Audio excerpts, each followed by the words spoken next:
Remind you that they are still under offer. Yes, my lord.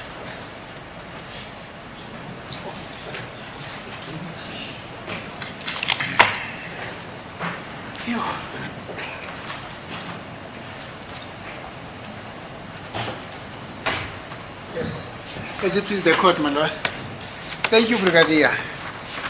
Yes, my lord. We are proceeding. Yes, sir. Now, we were still on Mrs. Zandi Kumalo on the issue of her possibility on the issue of her possibility of attending an identification parade. Now, before we adjourned, you gave a very brief summary. Then you said, like all Mr. Longo Twala, Makumalo, Kelly Kumalo, the reason why she could not attend an identification parade was where you put them in the same bracket, not so.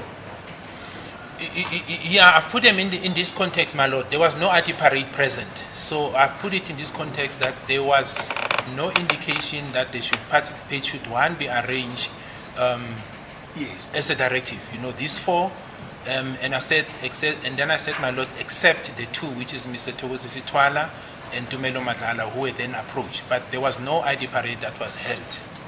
Thank you. ID parade yona ke engekho kodwa ngishilo ukuthi nalaba ke abawu4 uMakhumalo, uZandi Khumalo, Kelly Khumalo noLongo Twala akukho ke okwashiwo ukuthi ke akukhulunywe nabo mayela nayo kodwa ke uLongwe uma ngexolisa ke uTumelo kanye naye uMthokozisi bona ke washiwo ukuthi akuyokhulunywa nabo. Thank you. Now, was there any specific reason to arrive at that decision that the team had? That is, when I say the team, I mean yourself and the prosecutors. No, my lord, like I said, when the matter is procedural driven, decisions, advice and guidance is given by the prosecution, and at the end of the day, it's a decision that's taken, my lord. Uma ke uphenyo ke luholwa ke ibona ke abashushisayo ke inqumo ke kanye futhi nezeluleko ke zibuya kubona ke egcineni ke kuba nesinqumo esithathwayo. I've cited the facts, my lord, which I said were worrisome, so to say, and I've tried to indicate them on each individual, but the ultimate position was that these four must not be approached and these two must be approached. That's the end. That's the end of the position, my lord. Ngikushilo ke izathu ke nama naloko ke kwakubhekiwe ukuthi ingani ke laba abawu4 bona ke ngakhulunywanga nabo mayelana nalolu daba ungani laba abawu2 kukhulunyiwe nabo egcineni ke kunesinqumo esathathwa. Thank you. He can't be the end. Look, Zandi was a potential witness. Is there any specific reason why the team said Zandi should not participate? And if there was no specific reason that came from the team, did you ask them, hey, gentlemen, but look, ladies and gentlemen, look, this person was one of the eyewitnesses in the house. Why can't she go and participate in an identification parade? Maybe she would be able to identify those that have just arrested now, or one of those that have arrested now. My lord, as I've said, I think in all the four people that I've mentioned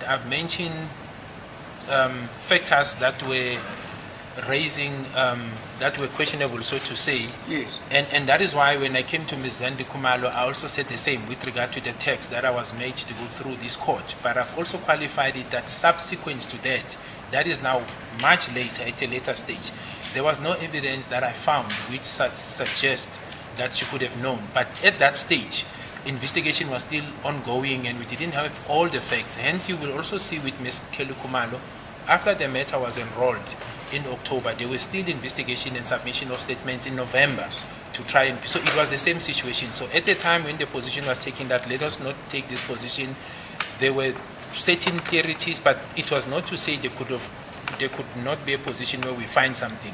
It was just at an early stage and that decision was taken, my lord.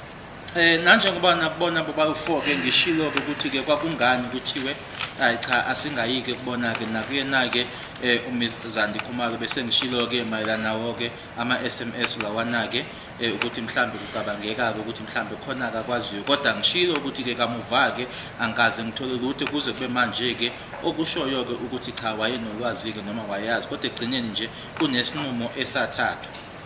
So will I correct then to paraphrase you, to understand you to mean the reason why Zandi was not even approached for a possible identification parade, it's because there was a bit of a suspicion that was hanging over her head about a possibility that she could have been involved, although it was not so clear from the beginning, but then later on, as investigation proceeded, she was cleared that she was not involved. No, not in that context, my lord. The question was that was pondering us was what is it that she knew when there was this communication, not that she was involved. From the beginning, there was no indication that she knew. There was no evidence or anything implicating her. So the only question that needed to be verified by means of the investigation process is what is it that she knew in terms of that interaction with her sister. It was around that line, my lord. Kwasaqaleni ke kwakungekho ubufakazi noma ke into eyitholakala noma eyayikhona eyayithi ke uyambandakanyeka ke kusona isigameko lesi kodwa ke umbuzo wawumala nokuthi ke kuloko ukukhulumisana kwakhe noma lawo ama SMS phakathi kwakhe ke nosisi wakhe ke yini le ayeyazi. Thank you, Brigadier. Now you have interviewed Mrs. Makhumalo, that is now the owner of the house, after having gone through his statement. Or let me find out from you. Did you go through her statement first before you went to interview her, or did you interview her first before you went through his statement? No, the statement went through. We interviewed her at a much later stage, my lord. So the first part was going through the statement for everyone in any event, my lord. So we went through the docket, went through the statements, and the interview would have come at a later stage, not collectively, but for Mrs. Khumalo, I know it was way later, my lord. Kuyena ke uMakhumalo waqala ke ukuthi ubheke ke statement ukuthi kubhalweni ke ku statement sakho ukuthi ke kube ne interview naye ke kanye futhi nabanye ke kwenzeka kamuva ke lo. Thank you. Now let us start with Mrs. Makhumalo. He went through a statement and then later on he went to go and interview her. Did she confirm the correctness of the content of statement that you had read with her? My lord, so the consultation with or the interview with Mrs. Khumalo came in this fold. She didn't come to us alone. She came with an attorney that was representing her, and that interaction happened at the offices of the DPP. So Yes. it wasn't a one-on-one as you normally have. For example, with Ms. Zandi Khumalo, it was one-on-one. We arranged and we met. But Mrs. Khumalo Senior came legally represented, so and the state advocate had to be involved. So it was a different approach in terms of that interaction. So it happened at the offices of the DPP. Kuyena ke uMakhumalo uma eza ke akazanga yena ehamba yedwa weza ke ehamba nomeli futhi ke kwenzeka ke kuma office abashushisi noma ke ma office eDPP uZandi yena ke uma sikhuluma naye ke noma sem interview weza ehambela nje eyedwa. Thank you, but the question is whether she came with a legal representative or not. You ultimately had to interview her, or you interviewed her. Did you then confirm the content of the statement with her, what you read, what you got from the statement with her in that interviewing process? What was confirmed, my lord, is that she stood by the position that they were intruders. But the statement was not confirmed word for word, if that's the question. But the essence of the interview was to say, yes, they were intruders, and then she disposed an affidavit to that effect. Azake noma ayizokwenza kwakuqinisekisa nje ukuthi ngempela ke babe khona abantu abangena hayi ukuthi ke istatement ke kwasaqedwa ke sonke efundelwa sona ke kodwa kwakuqinisekisa nje ukuthi ngempela babe khona abantu abangena. Yes, that's the answer, my lord. Thank you. Now, Brigadier, Yes, sir. now you should bear in mind that I'm talking with an officer at the managerial level, a high ranking officer. You see. Now, you agree with me that at the core of your investigation, it was the identity of the intruders, not so? Yes, it is, my lord. But the identity, my understanding of identity does not solely rely on what you will call, what will normally commence, my lord, during the ID parade. That is part of identification, but there are other forms of identification in terms of linking a person that is suspected to be involved. So identification, in my understanding, does not Yes. solely rely on the ID parade. There are other means, DNA, all manner of things that you can actually rely on. Locations, for example, if you can place a person to the crime scene with forensic evidence. So identification is broader. It's not solely focused on the ID parade. Uma ukhuluma ngokuthi ke manje sikhuluma ke phecelezi ke identification noma ke ukuthi ubani ke owakwenza ke lokho asikhulumi nje kuphela ukuthi abantu bayomiswa ke lapha yana bese kuyakhonjwa iID parade kodwa ke izinto ke ezahlukahlukene ke ongakuhlanganisa ke nakho ke lokho noma ubufakazi ke obungatholakala obuhlanganisa ke umuntu nokuthi uyena osolakala noma owenze lokho. Thank you. Thank you, Brigadier. Yes. But would you then agree, having said what you've just said now, that the core of your investigation in this case was about the identity of the intruder? Who could have done this, not so? That was at the core of your investigation, not so? Yes, so it's twofold in this sense, my lord. The answer is yes. At the beginning, after the analysis of the docket, where then this position was formed that they were intruders. Yes. At that stage, the core was now to identify the people that now may have been involved for the commission of this heinous crime. At the stage when we got to Mrs. Khumalo Senior, the people already identified. We knew our target. So that identification process in terms of who was involved, that was already done. That train has already left the station, my lord, at that stage.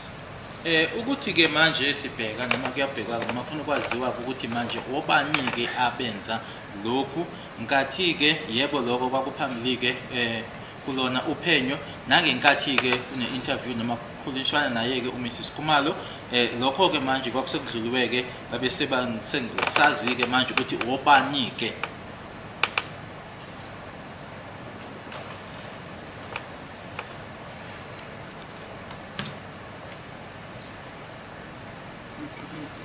Maybe I should put it this way, that the theme of your investigation, in whatever form that you had to do it, you had to establish who the intruders were. In other words, you would have used DNA, you would have used whatever methodology that you would have had then to establish the identity of the intruders. That is what I'm trying to say, not so? Indeed, and I agree with Advocate Mnisi, but all that I'm saying, my lord, is that was at the beginning, because I wanted to put it in the sequence, otherwise we will get lost with each other. That was at the beginning. By the time we got, that's why I said, my lord, by the time we met Mrs. Khumalo Senior, it was at a much later stage. At that stage when we met her, these accused were all in sight. We already had evidence, and I think even they were on site, my lord. There was no need to get any assistance from her in terms of identifying them. We had passed. That's why I said the train had left the station at that stage, my lord. Ukuthi ke manje obani noma kufuna obani noma ukuthi uzama uthola ukuthi ke obani abenza lokhu ke lokho kwenzeka ke noma ke uphenyo ke eqaleni kodwa manje ngenkathi sekukhulunywa naye ku Mrs Khumalo kwakuseku sasesazi ke noma ke futhi ke noma ke abasola laba ke manje sebe khona ke sebaziwa ingakho ngishilo ukuthi ngaleso sikhathi leso ke istimela sasihambile ke noma ke siphumile nase stage. Thank you, Brigadier. We're not yet there. We're still talking about the witnesses. Whether the train has already left the station, we're not yet there. You see, we're talking about It's a principal thing or an evidential thing that you had to investigate. But nonetheless, let me proceed. Now you go to Makhumalo, you interviewed her, she tells you I was there, she tells you this is how the incident happened. Did she tell you whether or not she could be able to identify any of those suspects who got into the house? My lord, I don't recall the exact location. We were taking notes, and the state advocate was taking notes. I don't recall, my lord. All I know, what was prevalent for me is that she confirmed that they were intruders, in the essence of basically that. But the specifics, insofar as that part is concerned, I don't even recall if that question was posed, my lord. Mela nalokho-ke ukuthi washo-ke ukuthi-ke angakwazi-ke ukuthi abakhomba abantu labo athi bangena endlini. Ngiyazi ukuthi umshushisi wayethatha ama-notes, ngangithatha ama-notes. Angisakhumbuli nokuthi lo mbuzo wabuzwa yini, ukuthi nje waqinisekisa ukuthi ngempela bakhona abantu ababengenile endlini ngalelo langa. Thank you. Insofar, sorry, Adv Mnisi. Insofar, what I can remember with the identification part, because that came out, we interrogated the part of her identifying the wrong person, you know. So that was, insofar as I could recall, my lord, as to whether she can identify the new ones. That's why I said I don't seem to have a memory that we got there, but we interrogated the part of the previous ID parade. Ngiyazi ukuthi sakhulumisana noma saxoxisana-ke naye mayelana-ke nokhomba-ke okwakwenzekile-ke noma-ke i-ID parade eyayendluleke umuntu loyo orongo amkhomba-ke. Yingakho ngisho ukuthi lana-ke mayelana nalaba-ke abasha-ke angikhumbululi ukuthi loyo mbuzo loyo wabuzwa. Thank you, Brother D. Let me give you just a 30-second background about the prosecutors who you were involved with. There were 3, and amongst them, they boasted an experience of almost 90 years in prosecution. Actually, more than 90 years in prosecution. I don't know what the relevance of this question is, and also all these aspects that were canvassed in consultation. If Advocate Mnisi can perhaps demonstrate to the court what the relevance of all these questions are. As it please the court, my lord, for starters, there is nothing known as a prosecutor and a witness privilege. I haven't heard that.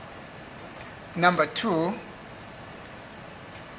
the issue of this being a prosecutor-led investigation came from this witness, my lord. So it will be a travesty of justice if I do not go into the core of the issues that the team of prosecutors had to lead the investigating team on, because that's not a secret. So my colleague would just be patient. You course understand where I'm getting to. The reason why I am saying this, Brigadier, that the team of prosecutors that you were involved with, we are actually very privileged to have worked with such an experienced team of prosecutors. As I'm saying it to you, amongst the 3 of them, they boasted of an experience. They had an experience of more than 90 years in prosecution. I'm talking about Advocate Makhwata, Advocate Leonard, and Advocate Baloi. More than 90 years experience in prosecution. And come I tell you, as a prosecutor, this is not a bit of a lecture, this is what it is.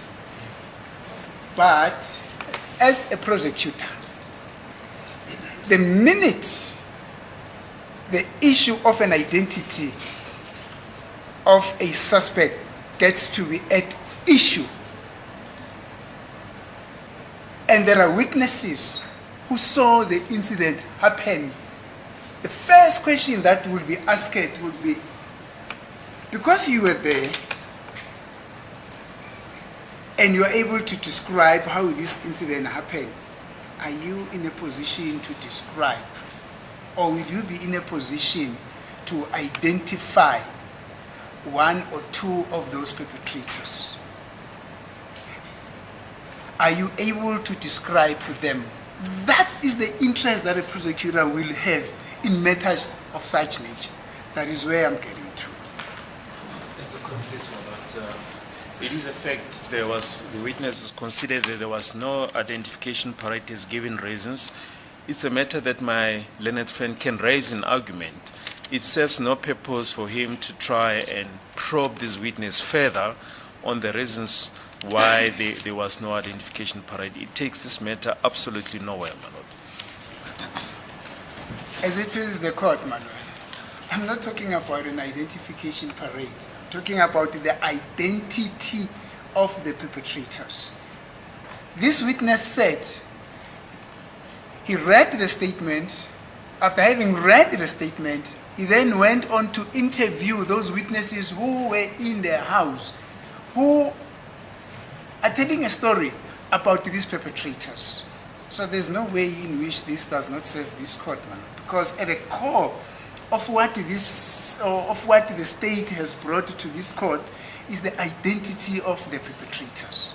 Thank you, my lord. Now, that was just but a very brief discourse on what the prosecutor would do when confronted with a matter that involves the identity of a perpetrator. Thank you. Now, it doesn't look to me, and I'm saying this with the greatest caution because I wasn't there. I'm trying to discern, I'm actually trying to discern it from your answers. It doesn't look to me like there was much effort that came from the joint military team, from the joint team, that is yourself, from members of the subs, and the team of the prosecutors to probe Ms. I'm saying what now on Ms. Makumalo, to probe on Makumalo on whether or not she'd be able to identify the suspects or any of the suspects as one of the perpetrators who got into the house. But nonetheless, let us get into a statement. So, you want us to go to the statement or should I respond to these utterances? I don't. That was just by way of introducing you to the fact that you are going into her statement. All right. Thank you. Noted, my lord. But Thank you. what I would like to say while Yes. we're going to her statement is that firstly, my lord, and I did indicate this, the identity of the suspects, starting from accused 1 and 2, came by the way of Mr. Absalom Zungu, Constable Zungu, and then subsequently his father. We did not rely on the witnesses of the people who were in the house to identify the accused. Now, subsequent to us getting to accused number 2, my lord, that exhibit HH and subsequent to JJ led us to again accuse 1, 2 himself, 3, 4, and 5. It was then supported by statements around them. So that is how the accused were then identified in this matter. So it wasn't, because I seem to be getting an impression from Advocate Mnisi, and that's what I'm trying to explain, that it wasn't that after we analyzed the docket, now we had to sit with the witnesses in order for them to help us identify the perpetrators. Investigation was done, they were identified, there was then a consultation. That's why I said at the time when Mrs. Kumalo met us, the train had left the station because the accused were already identified. It was just to clear certain aspects during that consultation. Manje ke kulolu daba ke angikusho ke lo labo ke abamangalela noma abasolwa ke uqale kwaba uyena ke Constable Zungu kwazoba ubaba wakhe ke ubaba Absalom Zungu la khona ke kuzovela khona ke noma kukhonjwa umsolo wokuqala kanye nowesibili. Sesifika manje ke kumsolo wesibili ke ila manje kuvela ke itatimende lezo HH kanye no JJ izikhomba ke manje ukuqala kumsolo wokuqala kanye naye futhi wesibili bese manje ke kufaka kanaye ke umsolo wesithathu wesine kanye nowesihlanu. Uma kuhlangana nofakazi bekungasibonaka ukuthi abasilekelele ukuthi manje asithole abasola kodwa ke lokho bese kwenzekileke. And then furthermore, my lord, when that consultation in my recollection took place, Advocate Leonard and Market were not present. It was Advocate Baloyi, the legal representative of Mrs. Kumalo, and us. Advocate Leonard, insofar as that specific consultation, those two advocates were not present, my lord. futhi ke kuloko kukhulumisana ke kwangalelo langa ke okwenzeka ke kanye naye ke uMakhumalo abanye abashushisi laba ababili babengekho ke uLeonard kanye naye ke uMaphathe kodwa kwakuyena ke uadvocate uBaloyi kanye futhi nommeli wakhe ke uMakhumalo. Yes, I'm done, my lord. Thank you, Brigadier. So what you're basically saying, there were instances in the investigation of this case where the matter was, as it was investigated, was led by Advocate Baloyi alone, and there were instances where it was led by Advocate Baloyi with the two ladies. Is that what you're saying? My lord, my understanding, which was the same principle with us, I was identified as the lead investigating officer. Advocate Baloyi from the start was clear that he will be the one leading the prosecution. So that is why even the point of contact, whenever we wanted to engage, I will speak to Advocate Baloyi. That was made clear from the beginning. So there's no arrangement that I will have personally with either Advocate Makhwate and Leonard. It was always through Advocate Baloyi because he was identified as such a lead prosecutor in the matter. Manje kumasifikelela kulithimba ke elishushisayo ke nanjengoba kokwenzeka nakuthina ke amaphoyisa ukuthi mina ke ngaqokwa nanjengo ilo ohola ithimba labaphenyi nakubashushisike kwakuyena ke uadvocate Baloyi baseqaleni la shatshelwa khona ukuthi uyena ke umshushisi oholayo. Thank you, Brigadier. Well, it doesn't really matter whether at all material times they did a joint drill or they did a drill in a disjointed way. All that matters is what is now being presented to court. Do you understand? Yes, but what Thank you. I'm not so sure which part, my lord. I'm simply presenting that there were these three advocates, but the lead prosecutor, which was identified, is Advocate Baloyi. That's the essence of my answer. Engikushoyo mina ukuthi kwakunalabashushisi abathathu kodwa ke esatshelwa ukuthi uyena ke ohola ithimba lelo uadvocate Baloyi. Thank you. Now, you were saying at the time when you interviewed Miss Makhumalo, the train had already left at the station. You had already identified the perpetrators as being all the accused persons that are seated here at court. Is that what you just said? Yes, that's what I said. They were Thank already you. linked to this matter, my lord. Engikushoyo ukuthi ngenkathi ke kune interview kanye naye ke uMakhumalo abasolwa ke phambi kwenkantolo babese behlanganiswa ke naleli cala leli. Are you then saying that what the witnesses who were in the house are saying about the identity of the perpetrators in their statements was of no value? No, that's not what I'm saying, my What lord. are you saying? And I think I dealt with this part, my lord, that the identification does not simply rely on the ID parade. You need to look at it in that context. Identification can be by means of scientific evidence, eyewitnesses, and I can deal with it, my lord, step by step. That's why I started from Absolute Zongo. That is a form of identification. It doesn't mean that one must stand in front of a suspect in a line-up. The fact that someone mentions a particular person and identifies him, that is identification, my lord.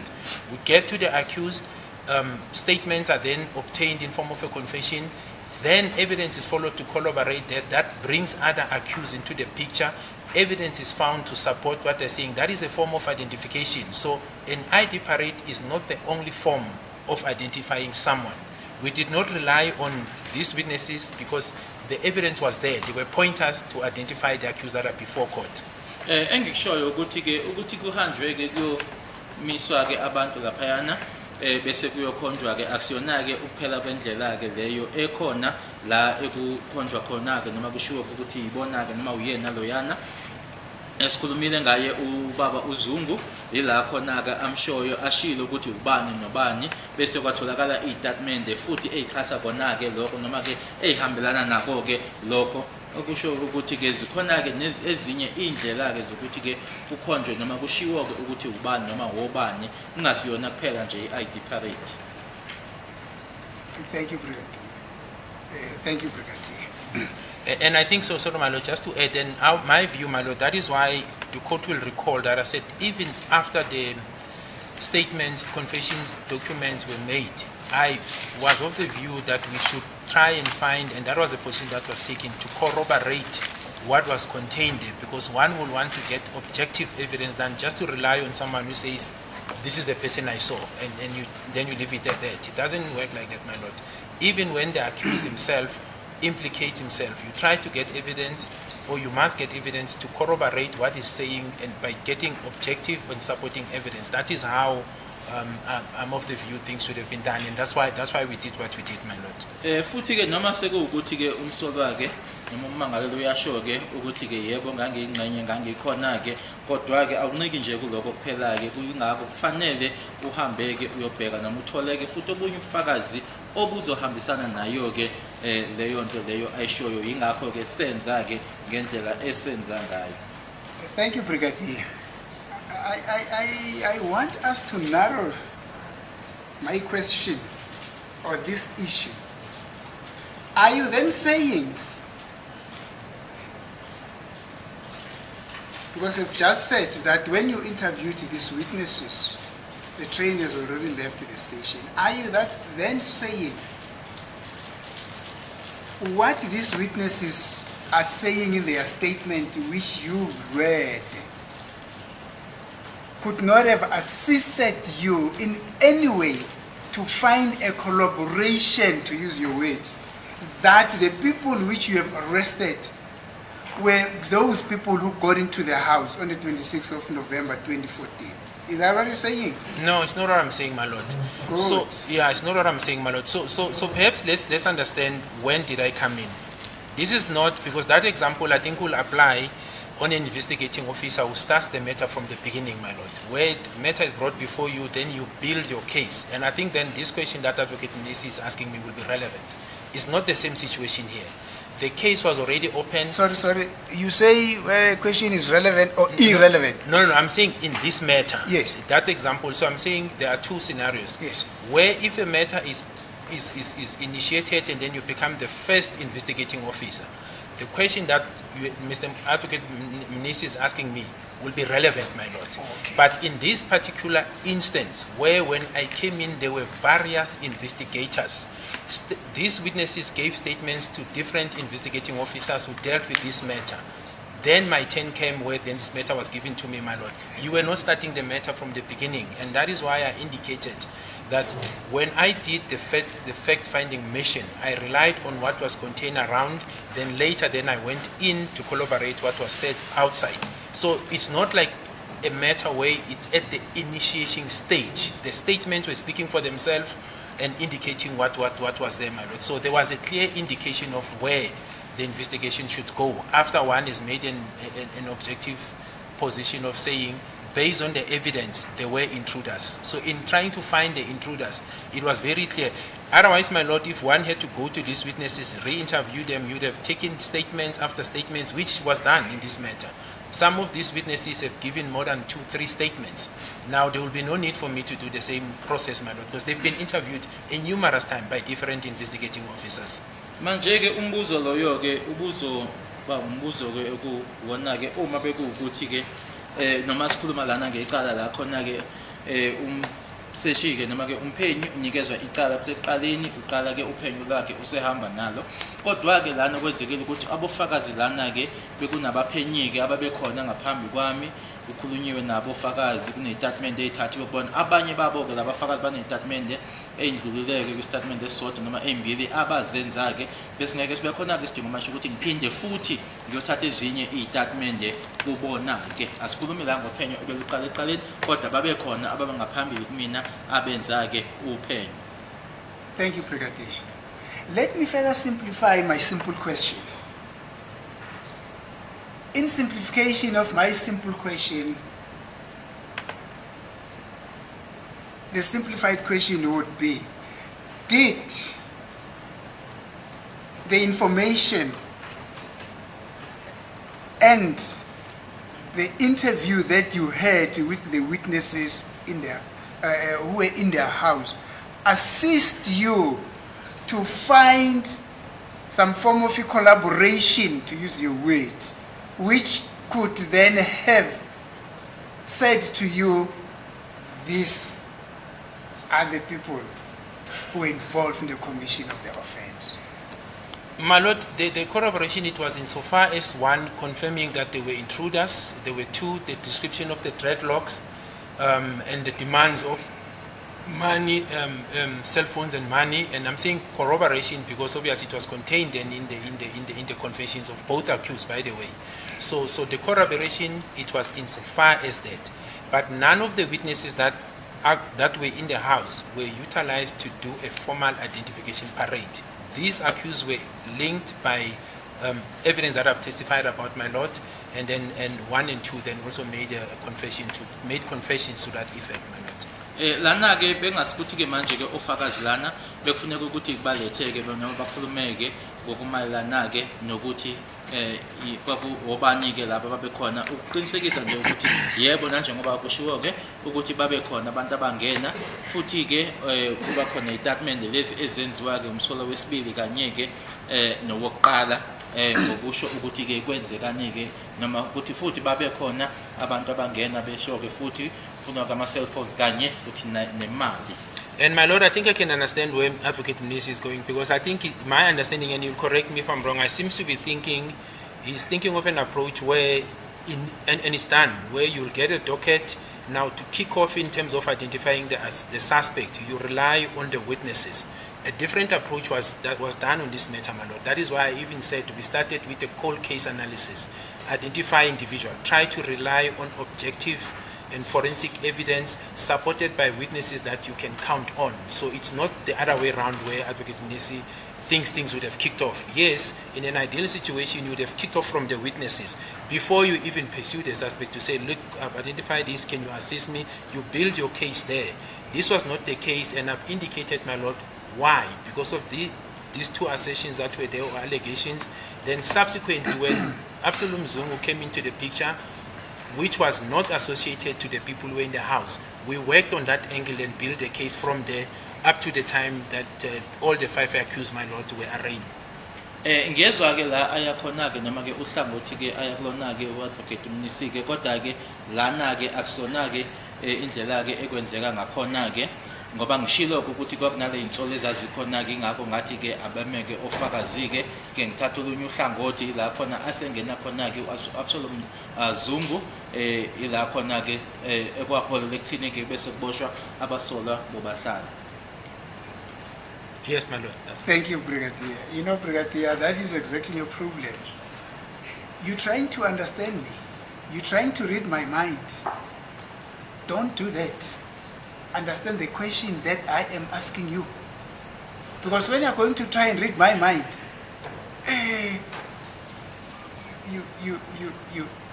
you'll never be able to do that. All that you can do, and I'm requesting you to do, is understand my question and respond to my question. Do you understand? My lord, I understand, but Thank you. I try to assist in responding when the same question is asked over and over and over again. Because then what it tells me is that what I'm telling the Advocate Mnisi, he doesn't understand it.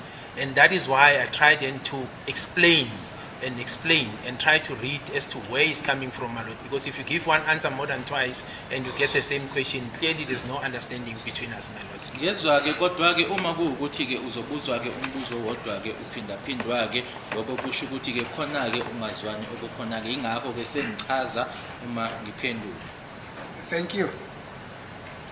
Now, my simple question, Brigadier. Remember, I said to you, I'm going to simplify my simple question to you and oppose it in the following way. Did the information that is contained in the statement of the witnesses who were in the house and the subsequent interview that you had with those people in the house assist you to find a collaboration that you were looking for in order to tie these accused persons with the commissioner? That was my simple question. I'm still trying, to decipher what your answer is in the paragraph that you've just given. Thank you, madam. As a conclusion, my lord, I think we've been harping on the same strings the better part of the day. Brigadier Gininda is here to give evidence. It's not his duty to answer questions as to, identity. Evidence has been presented before court as far back as 1972 in the Mtetwa case. The issue of the identity will be argued before this court. It's not, we submit, my lord, that it is not for Brigadier Gininda to have to answer questions regarding identity. He presents evidence, and it's for the court to make a call and for counsel to argue on the question of identity, not this witness, my lord. We submit that it will serve no purpose, as we've indicated, to keep on asking this witness on the issue of identity. As it pleases the court, my lord, I think the state is miles away from where we are. I am not saying that this witness must try to give an identity of those witnesses. This is an investigating officer. The investigating officer comes and tells this court that I am alive to the fact that this case, that at the core of this case is a question of identity. And in order for me to say with certainty that these accused persons that are before court here, I interviewed those people who were in the house and I asked them questions that are relevant to identification of a person who committed this thing. I'm not saying to Mr. Gininda, how did the suspect so look like? No, I'll never do that. I know it's not you, but you are an investigating officer. I know Mtetwa. And in fact, Mtetwa does not state the issues that have been raised by my colleague. I'll come and deal about Mtetwa later on. I know Mtetwa by heart. I don't even have to refer in the book of what Mtetwa is saying. But at the core of my question is, in you trying to find a collaboration that these are the accused persons, these are the correct suspects that are before court, what information did you rely on? That is the reason why I'm asking you. Did the statement that were given by the people who were in the house, number one. Number two, did the interview that you had with the people who were in the house when this incident happened assist you to find a collaboration in order to pin this accused person in the commission of the offense or not? That is all that I want to know from you, Brigadier. I'm not saying identify the people. You and me, we're not there. Exactly. So I'll be the dumbest and the dumbest of all the dumbiest to ask you that question. I'll never do that. Please understand me in that context. And I beg my colleague to understand me in that context. And I beg the court as well to understand me in that context. Thank you. Now, I'm not so sure, my lord, whether I need to proceed with this, whether there should be a response from a colleague. Oh, thank you. There is silence from my colleague. So basically, that is my question, sir. My lord, so the collaboration, I think I've dealt with it as well. Both evidence in chief, and I think when I was dealing also with Mr. Ramsipil, my lord, I did indicate, and I'll go straight to accused number 3, Mr. Mnisi, Advocate Mnisi's client, that when his name came up, then we had to pursue Cleveland case 9602-2015. Now, when we read, I'll deal with the cell phone, for example, my lord, that when the photos that were taken on the date, according to the encryption on, for example, on the date of the 26th, where accused 3, you can see him wearing a khaki top. I did say, my lord, previously that you could corroborate that with what was contained in the statements of 1 or 2 witnesses who were in the house, who said one of the intruders with the dreadlocks was wearing a khaki or brownish jacket. So I've referred, as I was testifying, my lord, I referred to what we found and corroborated that with the statements of the people who were in the house. I think I did get to that effect, my lord. Ngikhulumile ke uma sikhuluma ke manje ngokuthi ke ukuhlanganisa lokho nako nalokhu ke okutshelwayo ke ibona ke ufakazi. Angiye ke kuyena ke umsolo wesithathu ke omela uyena ke uadvocate Mnisi ukuthi uma ngaba igama lakhe selivela ke manje kuyobhekwa ke icala leli lase Cleveland ila kwatholakala khona ke manje kuyithombe lezi zatholakala ukuthi wayena dreadlocks egqoke ke futhi ke beige noma ke ubrown okuyilokho ke futhi okushiwa ilapho ke abantu besendlini ukuthi ke omunye wayena dreadlocks egqoke ke okwaku brown noma okwaku beige ngombala. Uma ngikhuluma ke ngokuhlangana ke noma ke ngezinto noma khulunywa into eyodwa ngikhuluma ngako kona lokho. I very my Lord recall that I've mentioned that there was assertions in the statements of the people in the house, because that's what we're focusing on, that the perpetrators or the intruders demanded cell phones and money. That was corroborated by Exhibit HA and JJ. Just referring just to the two, not going to accuse one, my Lord. Ngikhulumile noma ngishilo ke futhi ukuthi ke kubantu ababesendlini ke bashilo ukuthi labo bangena ke bafuna ke ama cell phones kanye nemali. Lokho ke uyakuthola ke lapha yana ke ku HH kanye naye ke uJJ ngikhuluma ngayo umsolo wesibili hayi oqala. Yes, this is some of them, but I dealt with this, and I'm just taking it from the top so that we don't have to repeat everything that I've dealt with before, my Lord. Bese ngikushilo ke lokho ukuthi nje ngingafuni ukuthi siphinde ke into bese ngikhulumile ngaphambilini. Yes, I'm done, my Lord. Thank you, Brigadier. I don't know what is Esperanto in my question. Esperanto is basically a language that is not understandable in my question. Did that assist you or not? But that's what I was answering. I was answering that, my Lord. I was understanding the question to say, did they help me in the collaboration? And that's what I've just said, that what the people who were in the house were saying, it assisted to corroborate the evidence that I was obtaining. Description of the intruder with a brown or khaki jacket, that was said by the statements of the people who were inside the house. Evidence is found by people who are outside, supported by forensic evidence in terms of the photos that come from the cell phone of accused number 3. It's a collaboration that I'm talking about, my Lord. Ikona ke lokho engikuphendulayo ukuthi yebo ke kwangisiza ke ngoba ke abantu babesendlini bayasho ukuthi wayena ama dreadlocks omunye egqoke brown noma ke ukhaki ke lokho ke kuyatholakala manje uma kutholakala lo emakhala ekhukhwini istatement nazo futhi ke ziyakusho kona lokho ikona lokho engikuphendulayo. Thank you. Finally, you are saying, yes, indeed, the statements that were taken from those witnesses in the house did to some extent assist me to find some certain degree of collaboration with regard to the complicity of accused number 3 in this case. Let me confine myself to accused number 3. Yes, but Thank you. what should be so that there's no misunderstanding, my Lord. No mention of accused 3 was named. In other words, the statements of the people who were inside the house did not mention accused 3 by name. They did not know him. I'm simply saying in terms of description that they gave to say the suspect that was carrying a firearm with dreadlocks was wearing a khaki top or brownish top.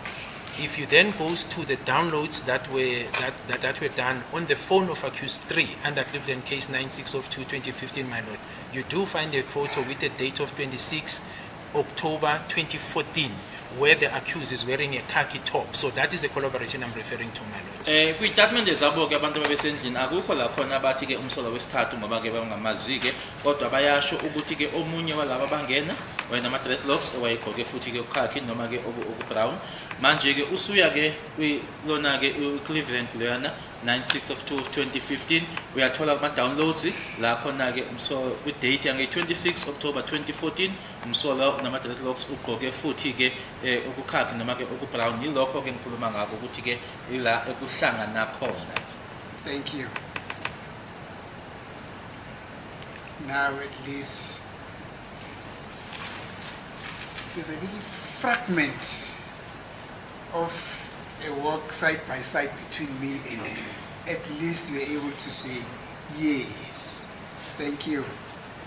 Now, in view of that yes answer, we are going to go back to the very same exercise to find out if the collaboration that you have said you were able to get from this statement of these witnesses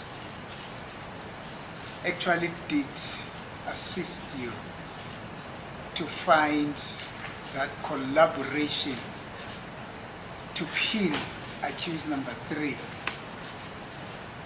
with the commission, or which led you to conclude that indeed accused number 3 is also complicit in the commission of this offense.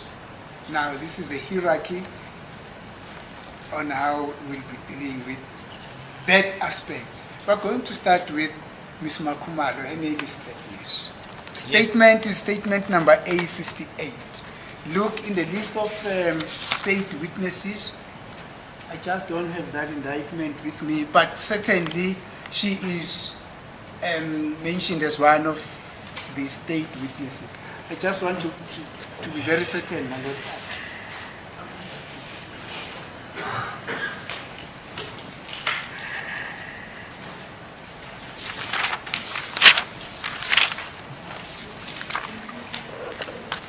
So that, my Lord, it doesn't come up later on to say that, hey, Mr. Mnisi, to say Ms. Makumalo was in the list of indictment, but she does not specifically mention what number is that.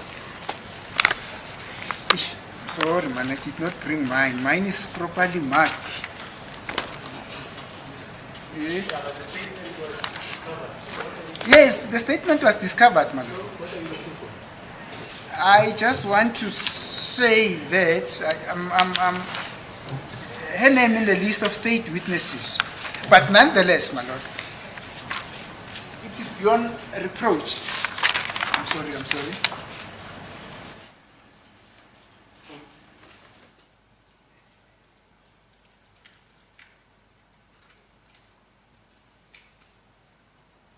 I'm sorry, my Lord. These are the effects of the aircon that I'm standing right under.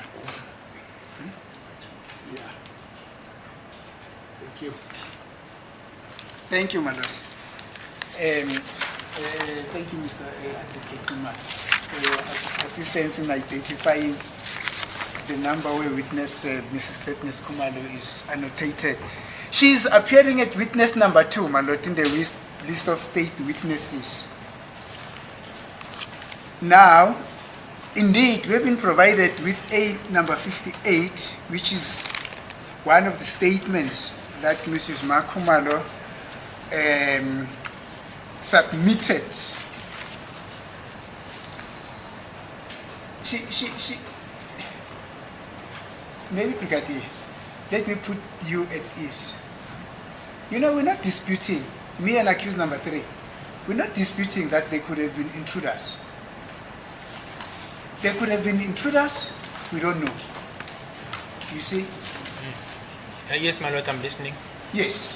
There could have been 1 intruder, there could have been 2, there could have been 3, 4, 5, etc. We don't know. Yes. So don't get worried when you re-emphasize the fact that there were intruders, or no intruders. We don't know. You see, we therefore can't dispute that. But there is one thing that we're disputing. Thank you. Now, A number 58. Ms. Makumalo, Letness Kumalo, narrates this incident the same way as it has been narrated before court by Matala, the other Twala, not the Twala that was apparently shot on the leg, but that should be the other Twala. What is the name? Mtobozisi Twala. I want to say Mtobozisi Twala. Same way in which it was also narrated by Zandi Kumar, that they were indeed, as they were seated there, they were accosted by 2 unknown people in the evening when when they were seated in their dining room. That is basically the story. That is what Ms. Makumalo is also confirming. You see? Now, as I have told you, that what is at the core of this case is the identity of the perpetrators. the investigating officer who took down this statement had it in mind to ask Ms. Makumalo and say to her, Ms. Makumalo, because you saw this thing, it happened in your house, it was there, you gave me how it happened. Now let us come to the identity of these perpetrators. That is what the core, that is what is at the core of this trial. And this is what Makumalo said. I don't want to read the whole statement to avoid prolixity, you see, because we don't dispute what these other witnesses have said. That is A number 58. I know that procedurally I need to authenticate this statement. But it will be a fallacy if the state says, yeah, no. If the state says what is owning this statement, we don't know whether the statement was made by Ms. Makumalo or not, because we got it from them. Otherwise, they should have annotated to us, they should have indicated to us and drew up all the list of the statement that they would have required us to authenticate and said, no, this one's not in our name. You must authenticate. We're distancing ourselves from these statements. I had one judge expressing that view, and it was a very intelligent view, that the state cannot give you information, come back and say you need to authenticate it. Otherwise, they are saying what is owning that information. I just forgot the name of the judge, but it's going to come up very quick. I realize that my colleague has got an issue to take up. As a court, please, my lord, the rules of evidence are clear and they must be complied with. It's got nothing to do with the state. Statements are discovered to the defense. It's now for the defense, if they want to use those statements, to follow the rules of evidence. It's got nothing to do with the state disavowing a statement or whatever. That's what the rules of evidence dictate, my lord. As it pleases the court, my lord, it has got everything to do with the state's genuineness in assisting this court to come to a just and equitable finding. The state cannot send, my lord, out a team of investigators and say, go get us information. And the team of investigators bring back statements and say, this is the type of investigation that we have found. And then later on the state does disclosure or give the state that information. And during the trial, the state says no. When the defense wants to use that information, then the state says no, you must authenticate it. It does not work out like that. We got it from them. Unless the state says we don't believe in this statement, then that will be something else. But nonetheless, my lord, nonetheless, I know the rules of procedure. I am going to request that I provisionally be permitted to use this statement to pursue my line of cross-examination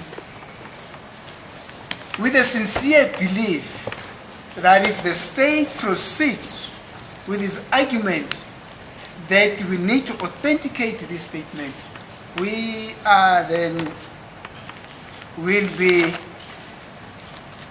will then be calling the person who made this statement, for instance, Cletness Kumaro. But I'm requesting, my lord, that I be provisionally be permitted to proceed with my line of cross-examination with the understanding that later on I'll be calling Ms. Makumalo. If the state persists, then I need to call her. Thank you, madam. Says you know the rules of evidence. Yes, madam.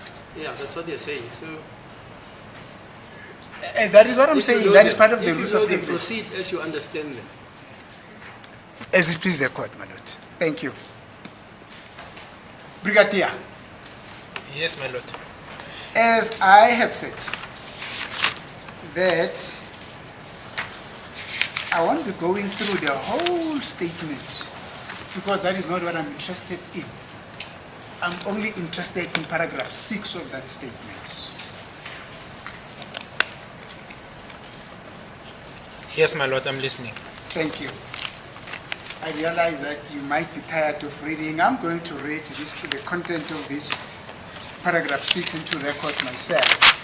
Yes, my Thank you. lord. It reads as follows. I then saw the kitchen door opening slowly, and an unknown black male came in carrying a firearm. He was wearing a hat, but I cannot tell what color it was.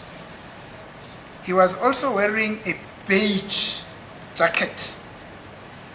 Another unknown black male then entered the house.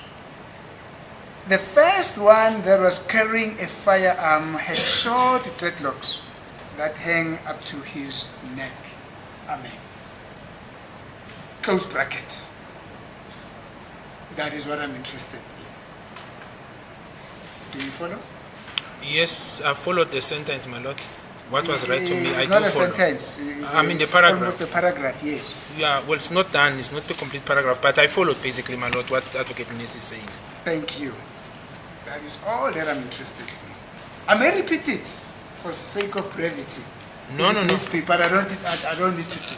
I think we understand each other. Thank my lord. you. I hear. I've got a statement in front of me, so we are in the same Thank page. you, Brigadier. Now, what Mrs. Makumalo is doing here is basically describing the suspect. Sorry.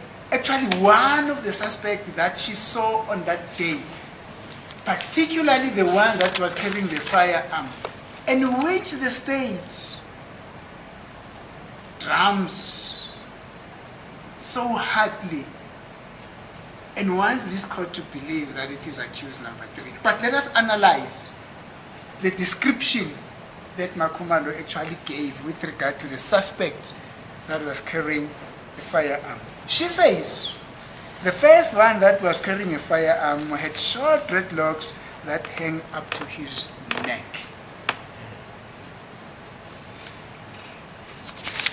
Now,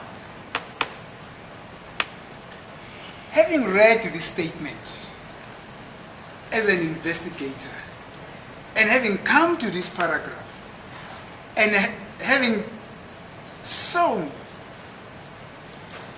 that Mrs. Makumalo says that the first suspect that was carrying the firearm had short dreadlocks that hang up to his neck. Were there any further questions that you asked her in relation to the to her identification of the suspect? So my lord, firstly, I think, and I'll say that I think maybe Advocate Mnisi maybe missed it. So, because I dealt with this part, I said you missed You this. say Advocate Mnisi must be doing what? No, I said Sometimes maybe when you you miss. talk, I'm sorry, Brigadier, and sometimes when you talk. I hear you. No, it's fine. I'll try to speak loud. I'll try Yeah. to speak loud. I'm saying, I think Advocate Mnisi missed this part because I did deal with it, my lord, that the witnesses who were in the house, they made different statements. Now, for example, the statement that I'm referred to is A58 of Ms. Letnes Kumalo. The first statement she made is A12. If you look at what we've disclosed to them, it's A12. That is the first statement. So that is why it's important to look at each statement and so that one can follow when this one was made, it was in relation to what. The first statement that was made after the incident happened, it was day after, 27th of November 2014.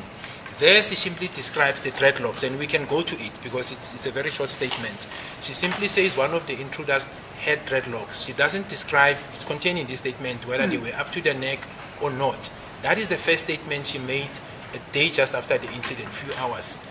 This one that Advocate Mnisi is referring to was made in November, days later, and this was, I think, in preparation of the ID parade that they were trying to look at, if my memory serves me correctly, my lord, in relation to this Mr. Mbata I was talking about. So that is why I'm saying you need to look into it in that context. Now, when you analyze the two statements, my lord, you cannot then say you want now to rely on the one that says the dreadlocks were up to the neck and ignore the other one where she says the person had dreadlocks, because in both statements she doesn't, and I'm talking specific with regard to Advocate Mnisi's client, nowhere does she say it's accused 3 specifically. She simply describes that one of the intruders the one that was wearing a beige jacket, and other witnesses, and when we get to them, you'll see that, my lord, they'll say a brown jacket, was simply having dreadlocks. So in one statement she says dreadlocks, in the other one she says up to the neck. So you've got two descriptions of dreadlocks. The bottom line, what I was saying, my lord, in collaboration when I was asked by Advocate Mnisi, is that you can see indeed that accused 3 on the 26th of October 2014 had dreadlocks. That's the essence of my answer insofar as the dreadlocks are concerned, my lord. Kule statement sakheke uMakhumalo kufundeka ngalendlela ke ithi lo owokuqala owayephethe ispam wayenama dreadlocks amafishane ayephelela khona la emqaleni noma entanyeni ke. Ingaba khona ke omunye umbuzo owalandela ke uma esho lokhu uMakhumalo impendulo ithi ke uma ubheka lesi istatement u-A58 esenziwa ke ngoNovember wawo ke unyaka lo wesigameko, sikhona ke istatement sokuqala ke asenza uMakhumalo wona sona ke wasenza ke kulanga lilandelayo ngazo i27 lapho ke ukhuluma nje kuphela ke ngama dreadlocks ke. Manje uma sikhuluma ke manje ngalokuhlanganisa ke noma ukuthola ke lokhu okuhlanganayo ke okushiwo ibona noma ke okukhulunywa yibona ke abantu noma ke bona ke ofakazi laba siyazi ke ukuthi nge-26 zika October 2014 yena ke amele uAdvocate Mnisi unumber 3 wayenawo ke ama dreadlocks. Manje ke awukwazi ukuthi ubheke lesi kuphela ke istatement u-A58 ungasibhekanga esinye lesi engikhuluma ngaso uma ngaphazami ke futhi cabanga ukuthi lesi istatement uma ngabe sasenziwa ke kwakulungiselelwa ke i-ID parade le eyayizoba khona. Yes, my lord. And the A12 was made, like I said, my lord, basically few hours after the incident happened, because it's basically the following day. It was commissioned on the 27th of October 2014 at 1500 hours. She was narrating what she saw. She described the person with dreadlocks, not that they're on the neck. A month later, couple of weeks, because it's November, then she says they were up to the neck. But like I said, my lord, it was in relation, insofar as I can recall, to the ID parade, and that is why I'm emphasizing that you can't now say this is now the proper identification of the person with the dreadlocks, because then what do you say about the one that she made just few hours after the incident happened? Ngoba lesi ke sona ke sange 27 amahora nje ambalwa ke emuva kokuthi isigameko senzeka ke la khona nje akhuluma kuphela ke ngama dreadlocks. Ingakho ngisho ke manje ke ukuthi awukwazi ukuthi ungathatha nje na lesi ke la asho ukuthi ama dreads aphela kuphi ke, kodwa lesi ke usishaya indiva sona. Yes, my lord, that's my answer. Thank you, Brigadier. My question, Brigadier, is, actually my question was, and still is, did you take up the issue of the identification subsequent to paragraph 6, having read paragraph 6, take up the issue of the description of the perpetrator who had or was in possession of a firearm on the day of the incident? Did you take that issue with Ms. Makhumalo? I don't recall, my lord. But like I said, I don't recall. But like I said, my lord, at that stage when we met Ms. Makhumalo, the accused were identified. That part we were already far ahead. This was not the beginning. That is why, my lord, if you look, and that is why I try to explain that and that's my understanding, and I'm sorry if I understand Mr. Mnisi wrong, Advocate Mnisi, that when A12 was composed and then subsequently A58 was composed, it was at an initial stage, my lord. Police were trying to find grasp of identifying the perpetrators. There was nothing else they had, my lord, which is a different situation when I came on board. So we started on a different angle, and it will create a confusion if we don't understand these angles, because this was the initial stage. They needed to rely on the people who were in the house to identify the perpetrators. When I got involved, I received information initially from Zungu, then Mr. Absalom Zungu kicks in. We got to accused number 1, then the first confession kicks in, supported by confession by conduct in terms of pointing out, my lord. Then exhibit HA and JJ kicked in.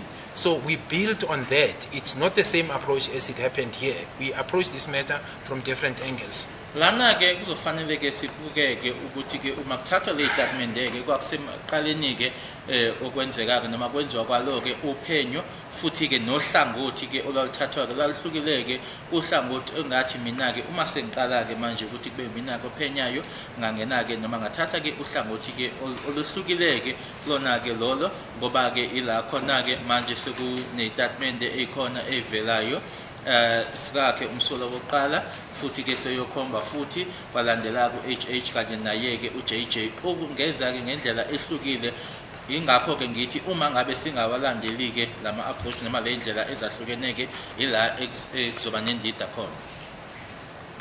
Yes, my lord. So I do not have a recollection of us ventilating paragraph 6 as Advocate Mnisi is asking me, my lord. Angikhumbuli ke nanje ngoba engibuza ke uAdvocate Mnisi ukuthi esekushilo ke lokhu uma khumalo okubhaliwe ke la ukuthi ngase ngimbuza kabanzi ke ngakho. Thank you. This is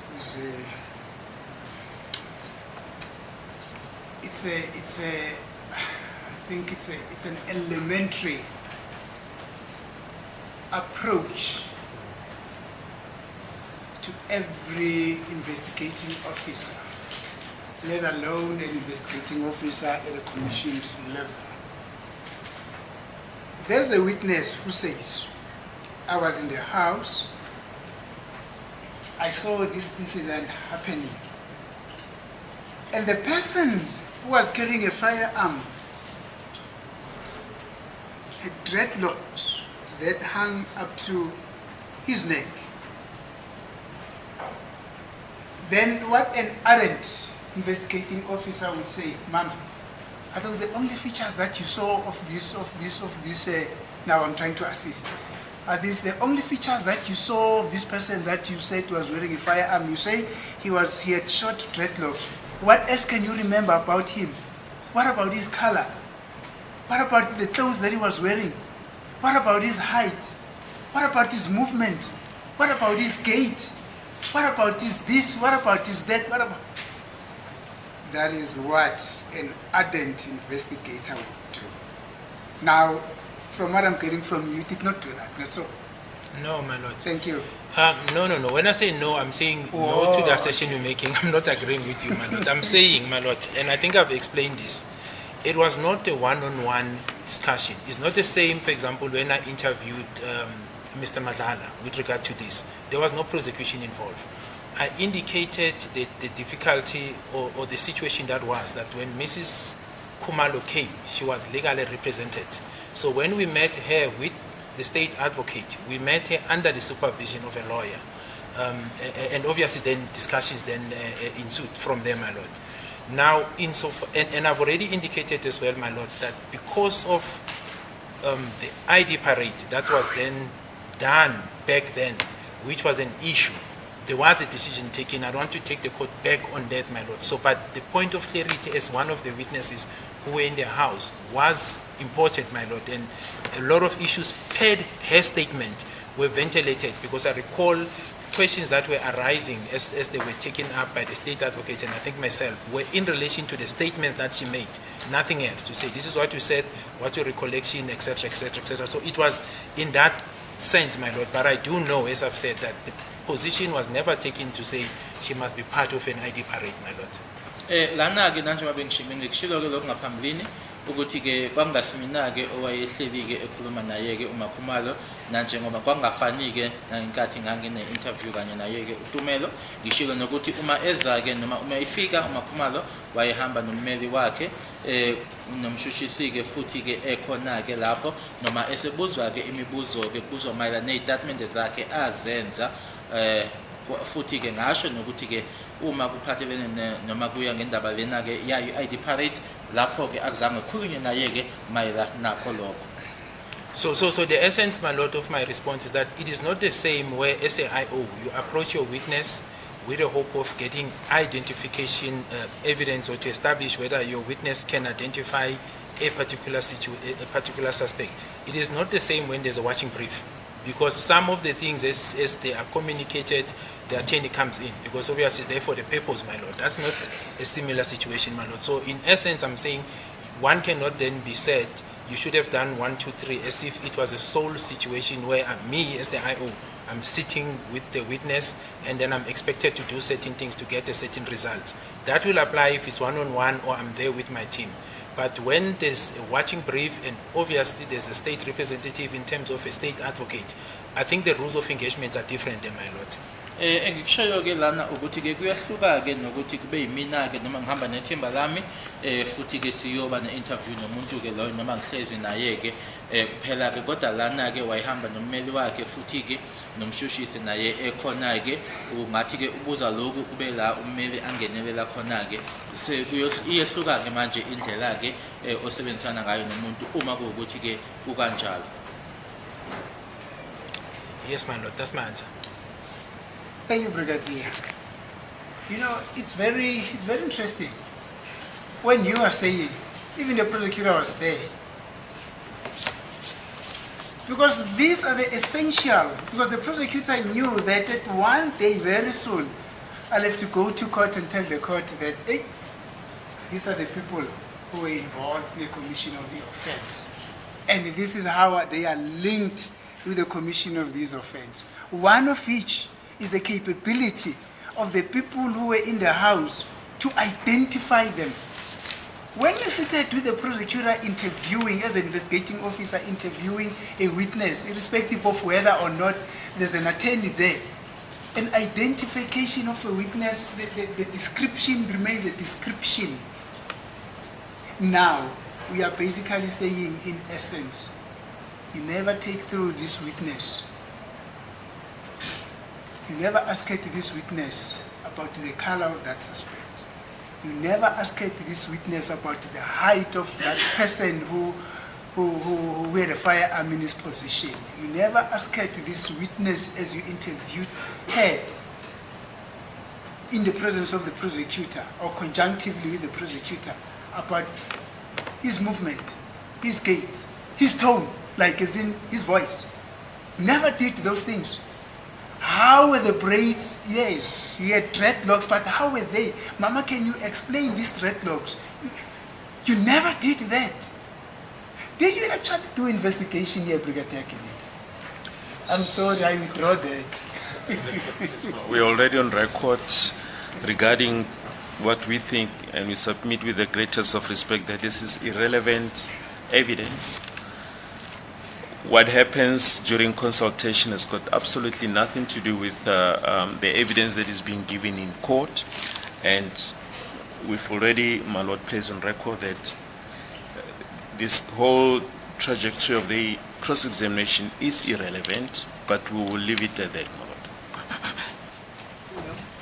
I don't know whether it was expected of Brigadier Gininda to keep notes of the consultations and to now answer the questions that is being asked regarding the these issues about the tone of the skin, the height, and the movement. But we leave it at that, my lord. Our objection is on record. As it pleases the court, my lord. Let me start with the last one. Those are very relevant identifying features, my lord. The voice, the tone of a person, his movement or gait, very relevant identifying feature. But in the main, the state says, was Brigadier, the witness here, expected to keep a note of the discussion that happened between him and the witness? I think the state is shooting himself on the feet. It's this very same witness, my lord, who told this court about his engagement with accused number 2 when the confession, not the confession, when he met him at Carltonville, he said to this court, I introduced myself to him. This is what I explained to him. This is what I did to him. This is what I did to him. This is what I did to him. What was then the difference between what he did with accused number 2 and what he ought to have done with this witness, such a crucial witness who had an identifying capacity to say, these are the people who accosted us that day? I find the objection extremely misplaced, my lord. Extremely misplaced. As a God, please, my lord. Advocate Mnisi said earlier on that he's familiar with the Mtetwa case. These issues that he's raising, those are the issues that should be left for argument and can be argued at the end of the case. This witness cannot be confronted with those issues, my lord. My lord, as I am doing here, the state is just not aware that I'm preparing for something. I know that ultimately at the end of it all, I'm going to refer to state versus Mtetwa very deeply. That is what I'm going to do, my lord. But my cross-examination to this witness cannot be circumscribed with an understanding that later on I'm going to refer to Mtetwa. This is an investigating officer, my lord. He's a lead investigator. Remember, the state told this court that Brigadier Kininda is being, basically the state said he's saving the best for last. In other words, Brigadier Kininda will come here and sum up everything.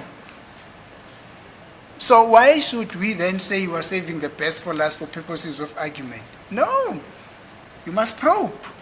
We must probe. And we'll keep on probing, my lord. And I see nothing wrong in what I'm doing, my lord. Because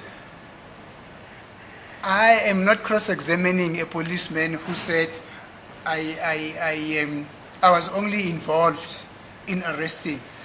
This witness says I interviewed the witness who were in the house. But I'm getting somewhere, my lord. May I proceed, my lord? Yeah, but the way I understand this witness, Yes, my lord. he's saying by the time Mrs. Kumalo Senior came with her attorney, Yes. you already, according to you, you already knew the identity of the persons involved. Correct, my lord. I mean, that's how I understand the evidence. That's it. That's what I said, my lord. I'm getting there, my lord. Yeah, I'm just saying that's how I understand. Yes. So asking him about the gate, etc., maybe he thinks it was superfluous because you already know that Ratamo Khoteng is the one who shot Senzo. That's what I'm saying, my lord.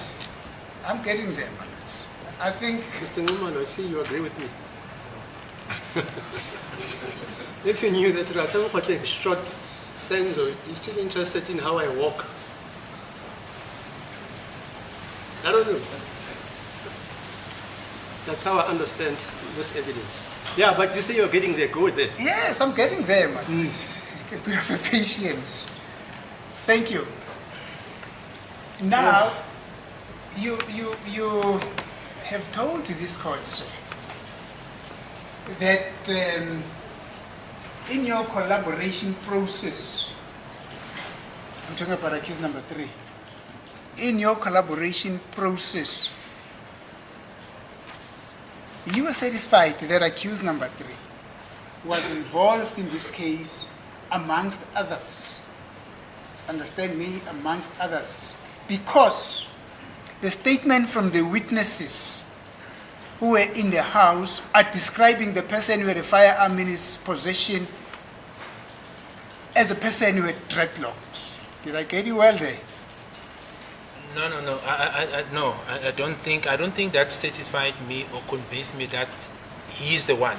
So when I was referring to him in terms of collaboration, my lord, I was referring to the description of the clothing and insofar as the dreadlocks are concerned.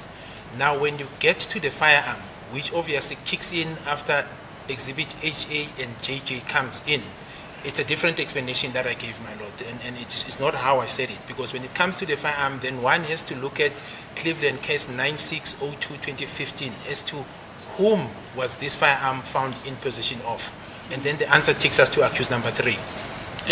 Mayelana ke lana noma ke mayelana no nama dreadlocks kanye futhi naloko abayigqokile ke umsolwa ke wesibili owesithathu ke ilokho ke okwakushiwo noma ke ebengikhuluma ngakho kodwa ke uma ngamanje ke esekukhulunywa ngaso isibhamu ungena ke manje uexhibit HH kanye naye ke uJJ lezo itatimende lezo usuyahamba ke uyobheka ke icala leliya lase Cleveland ubukeke nokuthi ubani owatholakala naso leso sibhamu leso. Yes, my lord. So in essence, my lord, and I want to repeat this because I've said it, I think 2-3 times. None of the witnesses who were inside the house mentions any of these accused by name, except the description. They will describe that the first intruder was looking like this, the second intruder was looking like this. And that is the same situation with Mrs. Gladys Kumalo. Insofar as the description, that is why I said what was described corroborates what we had. Insofar as the identification that Advocate Mnisi is referring to, I understand him to be referring to an ID parade. This is how I'm understanding him. And that is why I said there are other forms of identifying or linking an accused person. An ID parade is not the only form of linking a person to an offense. Manje ke ngokumayelana ke nokuthi ke noma ke kofakazi noma kubantu ababengaphakathi ke endlini akekho noyedwa obashoyo ke abasola noma ke ngamagama abo ukuthi kodwa ke bayachaza ke ukuthi waye kanjena wayegqoke kanjena ebukeka kanjena noma kufika kuyena ke uMakhumalo naye ke uchaza kanjalo ukusho ukuthi ke wayegqokeni noma kwakukanjani. Ingakho ke uma ngikhuluma ke ngaloku kuhlanganisa ke lokho noma lokufakazi lokhu okuhlanganisayo noma okuthola ngala bese uyakuthola nangokulula uhlangothi. So, in closure, my lord, I'm saying, not in closure, but lastly, my lord, I'm saying what convinced me with regard to a firearm was not because of the people who were inside the house, except the collaboration that the first intruder had a firearm. The factual evidence that I was able to collect and rely on, Cleveland case 96 of 2015, which then indicates the firearm was found in possession of accused 3. It's alleged on that docket, my lord. Furthermore, the ballistic outcome, this is now after the request was made that the projectile found on this matter, the matter before court, should be then tested with the firearm seized under Cleveland case 96 of 2015. The report which then came and said the projectile, the firearm under Cleveland 96 is the one that discharged the bullet that was found on this matter. So that was compelling, my lord. But furthermore, my lord, it was witnesses other than Exhibit HH and JJ, which says accused, which alleges that accused 3 was the one who was carrying the firearm and who discharged the firearm. This is what SJ and JJ says. But further than that, there were statements around. This is what I'm talking about, not the people inside the house, people outside the house, witnesses that I was able to get into that implicates accused number 2 as accused 3 in this matter, my lord. Manje ke uma sesiya kusona ke noma sikhuluma ngaso ke isibhamu lesi ke ila khona ke manje kuvela ke isibhamu lesi kwiqala leli lase Cleveland. Manje ke kutholakala futhi nenhlamvu lena ke yakuleli ke icala ila isinqumo esesathathwa khona ke ukuthi ke akubese kuyo hlolwa ke isibhamu leso ngokuthi kusetshenziswe leyo nhlamvu kwatholakala ukuthi impela ke isibhamu leso isona esadubula leyo nhlamvu eyatholakala kuleli icala eliphambi kwenkantolo kanye imiphumela ke leyo ye-ballistic bese kuba khona ke uHH kanye naye ke uJJ nezinye ke istatement zabanye abantu ke engasibona babesendlini kodwa abanye ababengaphandle. Yes, my lord, that's my answer. Thank you, Brigadier. People outside the house also implicated accused number 3. I realize that it is almost 29 minutes to 4 o'clock, my lord. Normally, I should be requesting, as I hereby do, for an adjournment up until tomorrow, my lord. Let us adjourn for the day. Thank you, my lord. Excuse me, my lord, perhaps before we adjourn, when I said people outside the house, I'm not referring to witnesses, neighbors. I'm referring to people that I approached who were not inside the house, who were then witnesses who implicated these accused. So I don't want it tomorrow when we come, we fight about that. I'm not referring to the neighbors who then implicates these accused specifically, except the description. I'm referring to witnesses that we found who were not inside the house, no way the neighbors, who then implicates accused 3 specifically, not by assumption, specifically him, implicates him in this matter. Mangikhuluma ke ngabantu abangaphandle ke ngikhulume ke ngabomakhelwane kodwa ngikhuluma ke ngabanye abantu engaya kubona ngakhulumisana nabo ke futhi ke bekhuluma ngaye ke uqoko umsolwa ke wesithathu besho ukuthi ke wambandakanyeka ke sona ke isigameko lesi. And we made statements, Mr. Speaker. Yes, yes. I think one of them, when I tried to deal with it, my lord, it didn't sit well with Advocate Mnisi, because we came into the names when I was still led by the advocate. You know, there were aggressive objections when I wanted to go there. But yes, statements were made, my lord. Yebo ikhona itatimende ezenziwa-ke ibona-ke labo bantu labo ngizamile-ke ukuthi ngingene lapho kodwa-ke kwaba khona-ke nje ukuyisana khona kodwa yebo bazenza itatimende. Okay.